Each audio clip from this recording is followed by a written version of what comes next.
ഹജ്ജ് നിയമലംഘനം നടത്തിയ 13 പേരെ അധികൃതർ അറസ്റ്റ് ചെയ്തു. അനുമതിയില്ലാതെ മക്കയിലേക്ക് കടക്കാൻ ശ്രമിച്ചതിന്റെ പേരിലാണ് അറസ്റ്റ് ചെയ്തത്. സോഷ്യൽ മീഡിയ വഴി ഹജ്ജ് രേഖ നൽകാമെന്ന് പരസ്യം ചെയ്ത ഇന്ത്യക്കാരനും അറസ്റ്റിലായിട്ടുണ്ട്.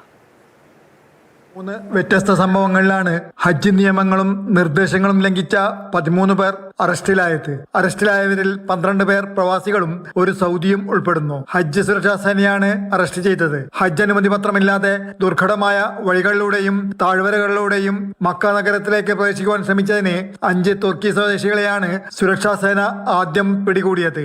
ഇവർക്കെതിരെ നിയമ നടപടികൾ സ്വീകരിച്ചതായി അധികൃതർ അറിയിച്ചു.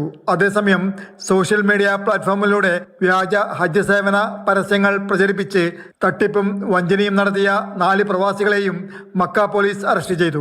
ഇന്ത്യക്കാരും ബംഗ്ലാദേശുകാരും അറസ്റ്റിലായവരിൽ ഉൾപ്പെടുന്നു. ഇവരിൽ നിന്ന് വ്യാജ ഹജ്ജ് കാർഡുകൾ, രേഖകൾ, കുറ്റകൃത്യങ്ങൾക്ക് ഉപയോഗിച്ച ഉപകരണങ്ങൾ എന്നിവ പിടിച്ചെടുത്തു. പ്രതികളെ പബ്ലിക് പ്രോസിക്യൂഷന് കൈമാറിയിട്ടുണ്ട്.